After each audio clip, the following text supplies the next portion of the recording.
এটা কি আসলো?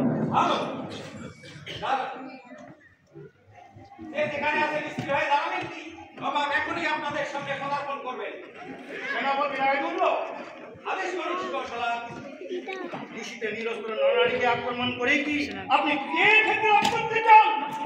আমি নবাবের ভিত্ত, নবাবের আদেশ পালন করা আমার কাজ।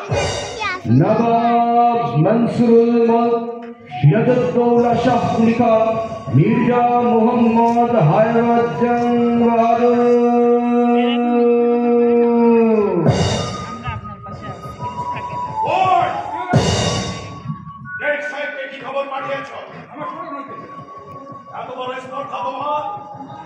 আমার রাজ্যে বসবাস করে আমার রাজ্যের ব্যবসায় লিপ্ত থেকে আমার আদেশ জানিয়েছে কলকাতা দুর্গ সংস্কার কিছুতে স্থগিত রাখবে না। তোমরা ভেবেছ তোমাদের এই আমি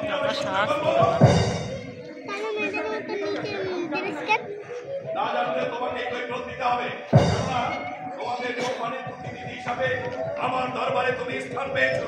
তোমাকে যে সম্মান দেখানো হয় তার সেই কারণে নইলে তোমার ব্যক্তিগত চরিত্রের যে পরিচয় আমি তাতে তোমার মাথা মুড়ে গোল ঢুকে কালায় চলে দেশ থেকে বের করে দিতাম।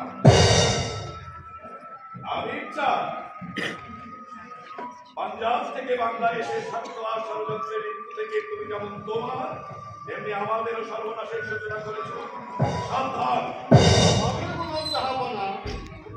সিপাহশালার জাফর আলী খান নবাবের সিপাহশালারা ওয়ার্ডসের নিমন্ত্রণের আকুলতায় রাজধানী থেকে আসবার আগে আপনি নবাবের অনুমতি নেবার আবশ্যক মনে করেননি? আমরা রাজধানীর অন্তর্ভুক্ত মনে করি। আপনি আমার আত্মীয়। আমি যখন কর্তব্য নির্ণয় অক্ষম হয়ে আপনার শরণাপন্ন হই তখন আপনাকে কাছে পাই। মনে হয়তো আপনি বুঝতে পেরেছেন কলকাতায় কুটিয়ালদের শাস্তি দেওয়ার উদ্দেশ্যে আমি রাজধানী থেকে বেরিয়েছি। আমার অনুরোধ যে এই অভিযানে আপনি আমার সাথে থেকে আমার শক্তি বৃদ্ধি করবেন। রাজা রাজ আপনার উদার হিন্দু একটু দেখিনি, হিন্দু হয়ে মুসলমান আর খ্রিস্টানের আত্মগ্রহণ করে আপনি উদারতারই পরিচয় দিয়েছেন। হ্যাঁ, আপনি যেন কি বলতেছিলেন বলুন। কিছু পূর্ব স্পর্ধা আমার নেই জাহাজ, আমি শুধু আমার শ্রদ্ধা নিবেদন করতে চেয়েছিলাম। আপনাকে আমার সাথে কলকাতায় যেতে হবে। পুত্র কৃষ্ণ বল্লভকে বহুদিন দেখেননি, একবার দেখে আসবেন। সে অবশ্য সুদের টাকার তাগিদ দিতে এসেছে, সেই বিরুদ্ধে বলবার আমার কিছুই নেই, আর থাকলেও আমি বলবো না, কারণ টাকা সেই মুর্শিদাবাদেই থাকবেন। বাংলা নবাবের আদেশ পালন করে জগৎ সিদ্ধান্তের ধন্য নবাবের প্রয়োজন আমি নিশ্চয়ই পূরণ করব, কিন্তু আমারও কি নিবেদন আছে? বলুন, কি নিবেদন? সিপাহশালার জাফর আলী খান আর রাজবল্লভকে কলকাতায় নিয়ে গেলে রাজধানী মুর্শিদাবাদ কি একেবারে অরক্ষিত অবস্থায় থাকবে না? খবর পেয়ে সর্বজন যদি রাজধানী আক্রমণ করে,